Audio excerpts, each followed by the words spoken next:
Hello बच्चों, तो कैसे हैं आप लोग। आशा करता हूं कि आप लोग काफ़ी अच्छे होंगे।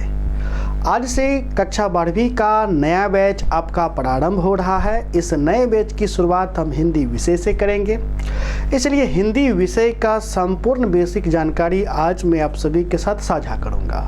सबसे पहले मैं आप सभी बच्चों को हिंदी विषय के बुक के बारे में बताऊंगा, कौन सा बुक खरीदना है, कौन सा बुक नहीं खरीदना है। फिर मैं आगे बताऊंगा कि हिंदी का एग्ज़ाम आपका किस प्रकार से होगा। ठीक है, तो जो बच्चे अभी तक हमारे पेड कोर्स में ज्वाइन नहीं किए हैं वे बच्चे हमारे पेड कोर्स को अवश्य रूप से ज्वाइन कर लें। आपको मैं बताना चाहूँगा, यह पेड कोर्स उन बच्चों के लिए है जो बच्चे बिहार बोर्ड से कक्षा 12वीं की परीक्षा 8 से 2024 में देंगे। उन्हीं बच्चों के लिए यह आपका पेड कोर्स है। पेड कोर्स के लिए आपको 1500 रुपये फ़ी लग जाएंगे, जो कि आपका पूरे साल का फ़ी होगा। और इस फ़ी में आपको सभी विषय आपको पढ़ाए जाएंगे, जिसमें चैप्टर वाइज पढ़ाए जाएंगे। लाइव क्लास आपको दिया जाएगा, लाइव क्लास छूट जाता है तो रिकॉर्डेड वीडियो मिल जाएगा, नोट्स का PDF मिल जाएगा, क्वेश्चन आंसर का PDF मिल जाएगा। क्वेश्चन आंसर में लघु, दीर्घ, वस्तुनिष्ठ तीनों रहेगा। तीनों में NVVI VVI क्वेश्चन चिन्हित रहेगा। अर्थात यदि आप पढ़ने में कमज़ोर है तो VVI ही कर लीजिएगा, तो आपका अंक अच्छे आ जाएंगे। सिलेबस को अक्टूबर के अंत में समाप्त किया जाएगा। तो यदि पेड कोर्स में जुड़ना चाहते हैं तो आप हमें कॉल कर सकते हैं। हमारा नंबर है 70 61 50 45 52।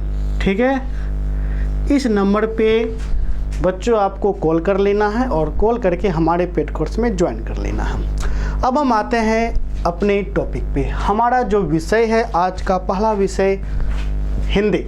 ठीक है, क्योंकि नए बैच की शुरुआत हम हिंदी से ही करेंगे, क्योंकि हिंदी हमारा मातृभाषा है। ठीक है, तो हिंदी में सबसे पहले प्यारे बच्चों हम लोग बात करेंगे बुक के बारे में, यानी किताब के बारे में। ठीक है, बिहार बोर्ड हिंदी विषय में 3 बुक जारी किया है। कितने बुक जारी किया है प्यारे बच्चों?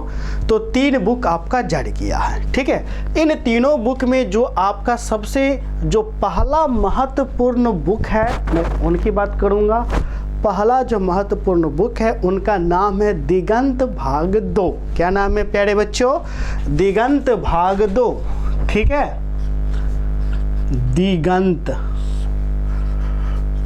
भाग 2। क्योंकि प्यारे बच्चों दिगंत भाग 1 आपने 11वीं कक्षा में पढ़ा है, इसलिए 12वीं कक्षा में आपको पढ़ना है दिगंत भाग 2। आपको यह किताब अवश्य रूप से खरीद लेना है।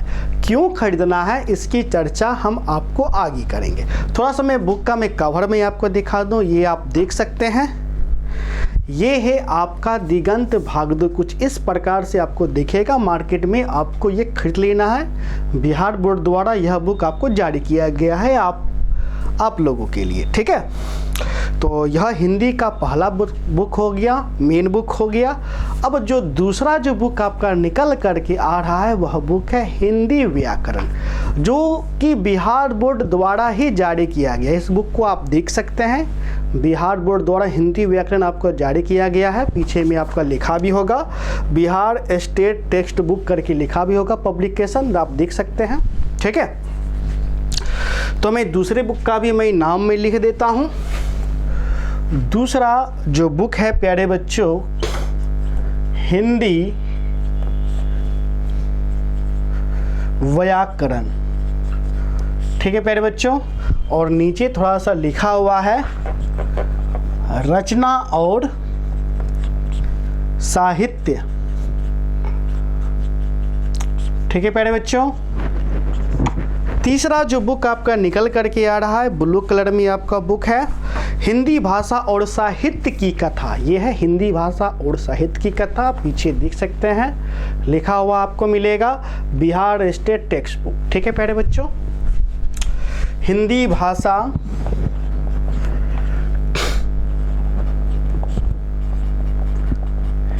भाषा और साहित्य की कथा। ठीक है, तो कुल मिलाकर के आपका प्यारे बच्चों 3 बुक आपको हो गया है। मार्केट में इन तीनों बुक में से आपको कौन सा बुक खरीदना है? आपको पहला वाला बुक खरीदना है, दिगंत भाग 2 खरीदना है। जबकि हिंदी व्याकरण ये आपको नहीं खरीदना है, और हिंदी साहित्य और हिंदी भाषा और साहित्य की कथा ये भी नहीं खरीदना है, अर्थात दूसरा और तीसरा बुक आपको नहीं खरीदना है। ठीक है, अब हम आपको जिक्र करेंगे दिगंत भाग 2 के बारे में, थोड़ा बहुत हम जिक्र करेंगे। आखिर दिगंत भाग 2 में हमें क्या पढ़ना है? तो प्यारे बच्चों, दिगंत भाग 2 में हमें 2 महत्वपूर्ण खंड पढ़ना है। एक तो खंड आपका हो जाता है गद्यखंड, और दूसरा महत्वपूर्ण खंड हो जाता है पदखंड, अर्थात काव्यखंड। ठीक है, हमें गद्यखंड पढ़ना है और पदखंड पढ़ना है। ठीक है प्यारे बच्चों, जो गद्यखंड और पदखंड ये हमें कहाँ पढ़ना है? तो दिगंत भाग 2 में ही आपको पढ़ना है। ठीक है, तो चलिए थोड़ा बहुत हम चर्चा कर लेते हैं दिगंत भाग 2 के बारे में। दिगंत भाग 2 का जो पहला खंड है वह है आपका गद्यखंड, और गद्यखंड में कुल पाठों की जो संख्या है प्यारे बच्चों वह पाठ है 13। कितना संख्या है? तो 13 पाठ है। ठीक है, तो आपका हो गया गद्यखंड। गद्यखंड को हम लोग गद्य भी बोलते हैं, गद्यांश भी बोलते हैं। ठीक है, तो गद्यखंड में कुल मिलाकर के आपको कितना पाठ दिया गया है प्यारे बच्चों? तो 13 पाठ दिया गया। पाठों की संख्या कितना है? 13। ये आप देख सकते हैं, आपका ये गद्यखंड है। गद्यखंड में सबसे ऊपर, ठीक है, यहाँ पर जो देख रहे हैं आपका गद्यखंड हो गया, और नीचे यहाँ जो देख रहे हैं आपका काव्यखंड हो गया। ठीक है, तो इन गद्यखंड में आपको क्या पढ़ना है? तो प्यारे बच्चों, गद्यखंड में आपको पढ़ना है कहानी, भाषण, निबंध, एकांकी। आपने कहीं ना कहीं कहानी सुना होगा, भाषण सुना होगा, निबंध सुना होगा, तो इन सभी चीज़ों को हम गद्यखंड में ही तो पढ़ते हैं। ठीक है, तो गद्यखंड में चूंकि 13 पाठ है, और 13 पाठ, अब 13 का तो 13 कहानी तो होगा नहीं, तो इन 13 में से हर पाठ मिक्स है। इन्हीं 13 में से कोई पाठ आपका निबंध होगा, जैसे 13 में से पहला पाठ है बातचीत, जो कि निबंध है। दूसरा पाठ है उसने कहा था, ठीक है प्यारे बच्चों, जो कि कहानी है आपका। ठीक है, तो गद्यखंड में ही हम लोग क्या क्या पढ़ेंगे? कहानी, भाषण, निबंध। समझ गए कितना पाठ पढ़ना है? 13 पाठ पढ़ना है। फिर जो दूसरा जो चले आता है प्यारे बच्चों, काव्यखंड। क्या है? काव्यखंड। इसको पद भी हम लोग बोलते हैं। क्या बोलते हैं? पद। पद्यांश भी इसको हम बोल सकते हैं, और काव्यखंड में ही, अर्थात काव्य भी इसको हम बोल सकते हैं। काव्यखंड में हम क्या पढ़ेंगे? कविता, दोहा, ठीक है, छंद, ये सभी हम कहाँ पढ़ेंगे? काव्यखंड में ही पढ़ेंगे। काव्यखंड में भी जो पाठ की संख्या है ये प्यारे बच्चों 13 पाठ है। कितने पाठ है? 13 पाठ हैं। समझ गए? ठीक है, और आपके एग्जाम में जो बिहार बोर्ड में दिगंत भाग 2 से जो प्रश्न आएंगे, गद्यखंड और पदखंड से ही आएंगे। जबकि जो तीसरा जो भाग है प्रतिपूर्ति, ठीक है, तीसरा भाग देखिए आपका है प्रतिपूर्ति। इनसे प्यारे बच्चों आपके एग्जाम में प्रश्न नहीं पूछे जाते हैं। प्रतिपूर्ति में पाठों की संख्या 3 है, ये आपको नहीं पूछे जाते हैं। फिर भी आप कहिएगा तो मैं आपको पढ़ा दूंगा। पढ़ाने में क्या जाता है? ज्ञान ही अर्जित होता है। ठीक है, लेकिन आपके एग्जाम में दिगंत भाग 2 से कहाँ से पूछा जाएगा? गद्यखंड से और पदखंड से। ठीक है, चूंकि गद्यखंड में कहानी होती है, भाषण होती है, इसलिए प्यारे बच्चों आप लोग मार्केट से दिगंत भाग 2 बुक खरीद लीजिएगा। क्योंकि बैठे बैठे क्या करना है कुछ काम। क्या काम करना है? तो मन नहीं लगता है, तो इसी दिगंत भाग 2 की कहानी को पढ़ लेना है। उसने कहा था बड़ा बेजोड़ कहानी है। ठीक है, निबंध पढ़ लेना है, बातचीत पढ़ लेना है। ठीक है, इसलिए जितना लाइन बाय लाइन इस कहानी को पढ़िएगा, निबंध को पढ़िएगा, आपका जो वस्तुनिष्ठ प्रश्न है उतना बेहतर हो जाएगा। क्या हो जाएगा? बेहतर हो जाएगा। इसलिए ये बुक खरीदना काफ़ी ज़्यादा महत्वपूर्ण हो जाता है। समझ गए? चलिए अब हम बात करेंगे प्यारे बच्चों, वह है हिंदी व्याकरण का। किसकी बात हम लोग करेंगे? हिंदी व्याकरण का।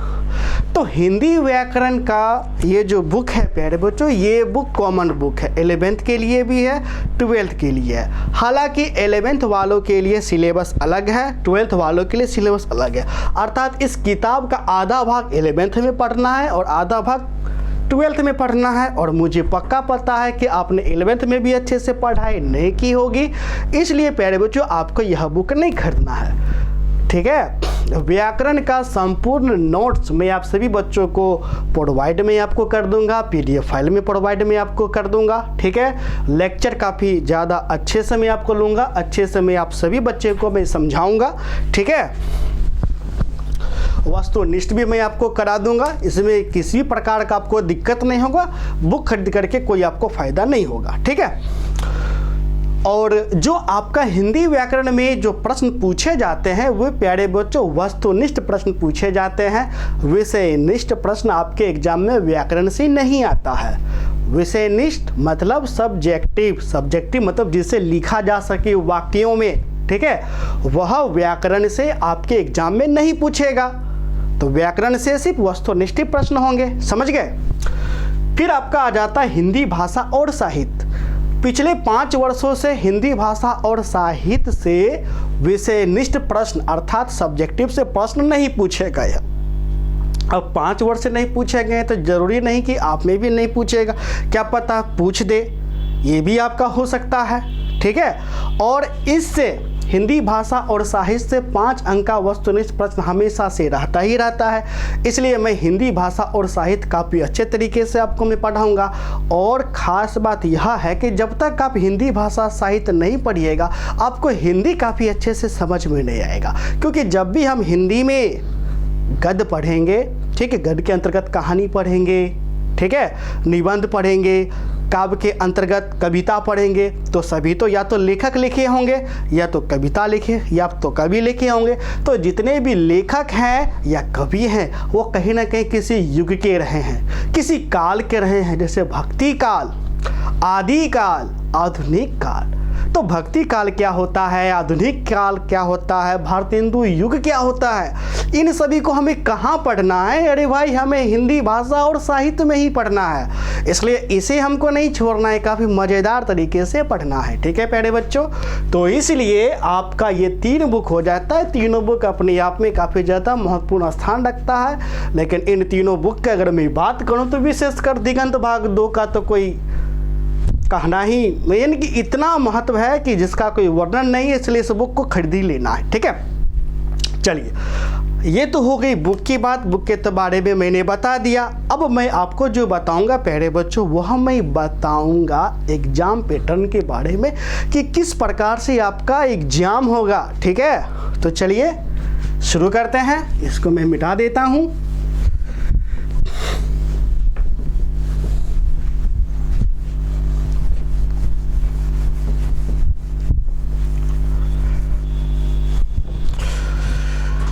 बिहार बोर्ड में प्यारे बच्चों हिंदी विषय का आपका जो एग्जाम होगा ये आपके 100 अंक के होंगे। कितने अंक के होंगे प्यारे बच्चों? 100 अंक। ठीक है, इस 100 अंक को 2 भाग में डिवाइड करके आपके एग्जाम होगा। 50 अंक वस्तुनिष्ठ प्रश्न का एग्जाम होगा, 50 अंक विषयनिष्ठ का एग्जाम होगा। विषयनिष्ठ मतलब सब्जेक्टिव, वस्तुनिष्ठ मतलब ऑब्जेक्टिव। ऑब्जेक्टिव में 4 विकल्प होते हैं, किसी एक को गोल गोल गोल घेर देना है। ठीक है, तो सबसे पहले हम लोग आएंगे प्यारे बच्चों वस्तुनिष्ठ। वस्तुनिष्ठ प्रश्न कितने अंक के? 50 अंक के होंगे, जिसमें 4 विकल्प आपको दिए जाएंगे। इस वस्तुनिष्ठ प्रश्न में दिगंत भाग 2 से प्रश्न होंगे, जैसे लेखक का नाम होगा, बातचीत पाठ के लेखक कौन है, उसने कहा था पाठ के लेखक कौन है। ठीक है, उसके बाद आपका हो जाएगा, क्या हो जाएगा, जैसे जो उनका कवि है, लेखक है, जन्म है, मृत्यु है, और अध्याय में जो पढ़िएगा उसके आधार पर ऑब्जेक्टिव आपका बन जाएगा। ये सारा प्रश्न आपको होगा। और ख़ास करके व्याकरण भी, हिंदी व्याकरण भी ये वस्तुनिष्ठ प्रश्न में ही पूछे जाएंगे। समझ गए, विषय निष्ठ में पूछे नहीं जाएंगे। हिंदी भाषा और साहित्य से भी 4-5 नंबर का वस्तुनिष्ठ में पूछा जाता है। जैसे फलना लेखक किस काल के थे, समझ गए, किस युग के थे। ठीक है, चलिए ये तो वस्तुनिष्ठ आपका हो गया। अब हम देखेंगे प्यारे बच्चों विषय निष्ठ। विषय निष्ठ प्रश्न मतलब सब्जेक्टिव। सब्जेक्टिव मतलब जिसका उत्तर हम शब्दों में दे सकें। किसमें? शब्दों में दे सकें, इसलिए सब्जेक्टिव। ठीक है, तो सब्जेक्टिव की शुरुआत सबसे पहले आपको जो प्रश्न पत्र मिलेगा, पहला प्रश्न होगा निबंध का। किसका होगा प्यारे बच्चों? निबंध। ठीक है, निबंध। निबंध प्यारे बच्चों आपके एग्जाम में 8 अंक के पूछे जाते हैं। कितने अंक के पूछे जाते हैं? 8। एक निबंध बनाइएगा, 8 अंक लेके जाइएगा। ठीक है, और आपका जो प्रश्न मिलेगा, इस प्रश्न में प्यारे बच्चों 5 निबंध दिए जाएंगे। कितने निबंध दिए जाएंगे? 5। इन 5 में से आपको मात्र बनाना है एक निबंध। कितने निबंध? एक निबंध। एक निबंध बनाइएगा, 8 में 8 लेके जाइएगा। ठीक है, अब जैसे ही निबंध बना लीजिएगा प्यारे बच्चों, फिर इसके बाद आपका नीचे प्रश्न होगा लघु प्रश्न उत्तर। क्या होगा? लघु प्रश्न। लघु प्रश्न प्यारे बच्चों आपका 10 अंक का होगा। कितने अंक का होगा लघु प्रश्न? 10 अंक का। इस लघु प्रश्न में प्यारे बच्चों आपको 10 प्रश्न दिए जाएंगे। कितने प्रश्न दिए जाएंगे? प्रश्नों की संख्या 10 होगी। कितनी होगी? 10। ठीक है, इन 10 में से प्यारे बच्चों जो आपका गद्य भाग मैंने बताया, दिगंत भाग 2 में गद्य पढ़ना है, पद पढ़ना है, गद्य खंड। ठीक है, गद्य खंड से प्यारे बच्चों 5 प्रश्न है ना होंगे, और फिर पद खंड से भी 5 प्रश्न होंगे। ठीक है, तो 5-5 10 प्रश्न पूरे गया, और इन 10 प्रश्न में से कोई भी 5 प्रश्न आपको बना लेना है। जो इच्छा करे, जो आपको लगे कि इसका उत्तर मैं बेहतर दे सकता हूँ, तो 5 कोई बना लेना है, तो 5 बना लीजिएगा। एक लघु का प्रश्न 2 नंबर का रहता है, इसलिए 5 गुने 2 बराबर 10 अंक पूरे गए। समझ गए प्यारे बच्चों? फिर हम जब लघु बना लीजिएगा, फिर आपको नीचे प्रश्न आपको दिया रहेगा दीर्घ प्रश्न। कौन सा प्रश्न? दीर्घ प्रश्न। ये जो रहेगा 15 अंक का रहेगा। कितने अंक का रहेगा प्यारे बच्चों? 15 अंक का। ठीक है, दीर्घ प्रश्नों की संख्या 6 रहेगी। प्रश्नों की संख्या, ठीक है प्यारे बच्चों, जो दीर्घ प्रश्न होगा उनकी संख्या कितनी होगी? तो उनकी संख्या होगी 6। ठीक है, इन 6 में से 3 प्रश्न होगा गद्य खंड से। ठीक है, और 3 प्रश्न होगा पद खंड से, यानी कविता से, और 3-3 6 हो गया। इन 6 में से कोई प्यारे बच्चों आपको 3 प्रश्न बना लेना है। एक प्रश्न होगा 5 नंबर का, तो 3-5 हो गया 15 अंक। कितने अंक? 15 अंक। सिंपल सी बात है। दीर्घ बनाने के बाद फिर प्यारे बच्चों आपको बनाना पड़ेगा संप्रत्यय, मतलब व्याख्या। क्या बनाना पड़ेगा? व्याख्या। ठीक है, अब देखिए व्याख्या रहता है 8 अंक का। कितने अंक का प्यारे बच्चों रहेगा? 8 अंक का। तो सिंपल सी बात है, इसे भी हम 2 भागों में बांटेंगे, गद्य खंड और पद खंड। ठीक है, और जो व्याख्या जो होता है वो 4 अंक का होता है। कितने अंक का? 4 अंक का होता है, तो 2 व्याख्या बनाना है, तो 4 दूना हो गया 8। ठीक है, और व्याख्या में जो प्यारे बच्चों प्रश्नों की संख्या होगी, प्रश्नों की संख्या, ये संख्या कुल मिलाकर रहेगी 4। कितनी रहेगी? 4। ठीक है प्यारे बच्चों, और 2 प्रश्न यानी 2 व्याख्या, 2 प्रश्न होगा आपका गद्य खंड से, गद्य खंड, और 2 प्रश्न होगा प्यारे बच्चों पद खंड से। ठीक है, तो 2-2 4 प्रश्न हो गया। आपको कितना बनाना है? आपको तो 2 ही बनाना है, तो 4 में से कोई 2 बना लीजिएगा। एक के लिए 4 अंक होगा। इस हिसाब से कितने अंक हो गए?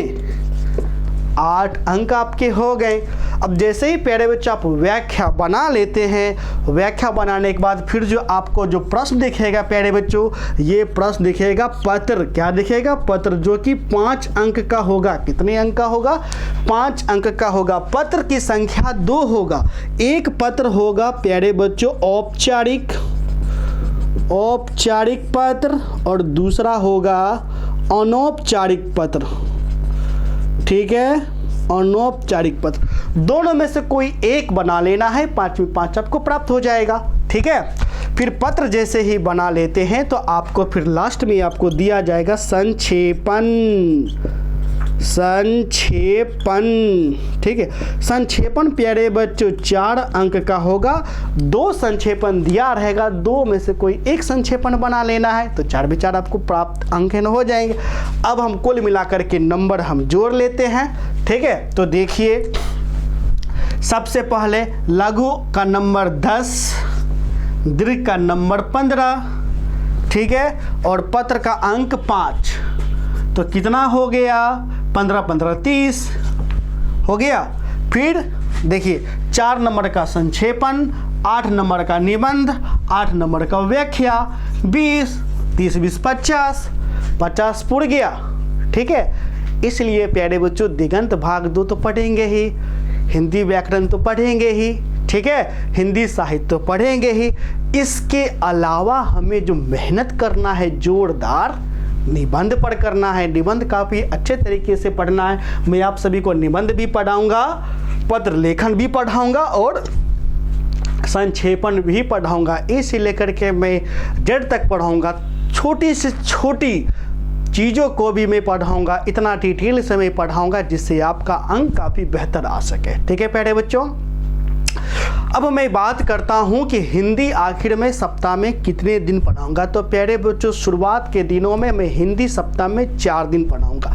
कितने दिन पढ़ाऊंगा? 4 दिन। ठीक है, 2 दिन में आप सभी को, ठीक है, 2 दिन आप सभी को मैं दिगंत भाग 2 पढ़ाऊंगा और 2 दिन में आपको व्याकरण में पढ़ाऊंगा। और ये जो क्लास होगा हिंदी का, चूंकि मैं आपको बाद में प्रत्येक दिन पढ़ाऊंगा, इसलिए हिंदी मैं आपको प्रत्येक दिन आधा घंटा का पढ़ाऊंगा, यानी 30 से लेकर के 40 मिनट तक मैं आप सभी को हिंदी पढ़ाऊंगा। इतना ही आप पढ़ते हैं तो आपका सिलेबस समय से बहुत पहले आपका समाप्त हो जाएगा। ठीक है, तो आशा करता हूं कि आज की क्लास आपको काफ़ी अच्छे से पसंद आई हो। नेक्स्ट जो क्लास होगा, इस नेक्स्ट क्लास में मैं आप सभी को प्यारे बच्चों हिंदी भाग 2 को मैं प्रारंभ कर दूंगा। ठीक है, तो जो बच्चे अभी तक हमारे पेड कोर्स में ज्वाइन नहीं किए हैं वे अवश्य रूप से हमें कॉल कर सकते हैं। हमारा नंबर है 70 61 50 45 52। इस नंबर पे कॉल करके हमारे पेड कोर्स में ज्वाइन कर